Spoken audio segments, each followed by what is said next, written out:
যখন আব্দুল্লাহ বিন হুযাফাকে নিয়ে যাওয়া হচ্ছে, ইতিহাসের কিতাবগুলোর মধ্যে লেখা হয় ওনার চোখ দিয়ে দর দর করে পানি পড়তে আরম্ভ করলো।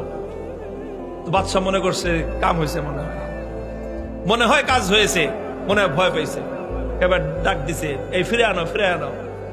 জিজ্ঞেস করতেছে কি ব্যাপার, ভয় পেয়েছো? যদি ভয় পেয়ে থাকো সারেন্ডার করো, এখনো তোমার জন্য সে আমার অফার অব্যাহত আছে। তুমি তোমার ধর্ম ছেড়ে আমাদের দলে যোগ দাও, সঙ্গে সঙ্গে আমি তোমাকে রোম সাম্রাজ্যের বিশাল ক্ষমতাবান পদ দিব তোমাকে। আর যদি না মানো তাহলে তোমাকে কিন্তু খালি চোখের পানি দেখে আমি ছাড়বো না, তোমাকে গরম পানির মধ্যে নিক্ষেপ করে নির্মমভাবে তোমাকে হত্যা করব। আব্দুল্লাহ বিন হুযাফা বলেন, কারে তুমি কি মনে করছো? মনে করছো এই মৃত্যু দেখে ভয় পেয়েছি? না না, তোমার এই মৃত্যুর এই বিভীষিকা দেখে আমি ভয় পাই নাই।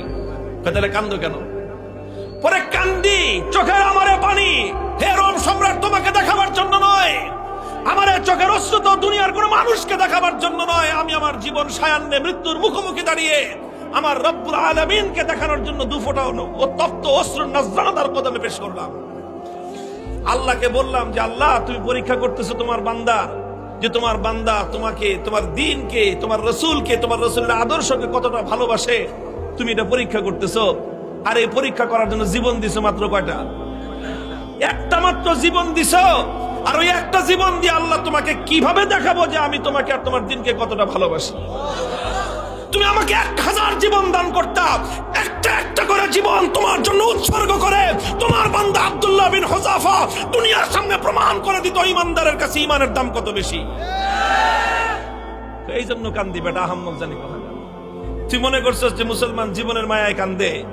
আরে মুসলমান তো বিশ্বাস করে যে যতদিন বেঁচে আছি ততদিন কষ্টে আছি, আল্লাহর জন্য জীবন দিব আর জান্নাতে যাব। কি বলেন? সন্দেহ আছে?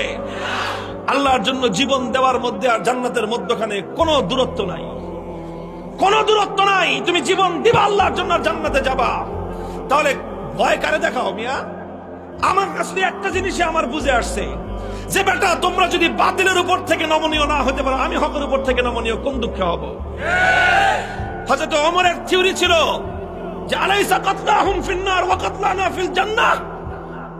হযরত ওমর রাগে ক্ষোভে হুজুর সাল্লাল্লাহু আলাইহি ওয়াসাল্লাম এসে বলতেছে যে হুজুর আচ্ছা কোন তো থিওরিটা এটা কিনা যে বেঈমানরা মরলে জাহান্নামে যাবে, ইমানদাররা মরলে জান্নাতে যাবে, কথা ঠিক আছে না হুজুর?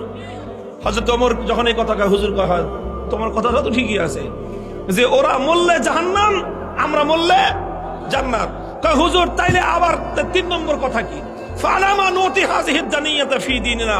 বেঈমান যদি নমনীয় না হতে পারে, মরলে জাহান্নামে যাবে, তাহলে আমি মরলে জান্নাতে যাব, আমি নমনীয় হব কেন?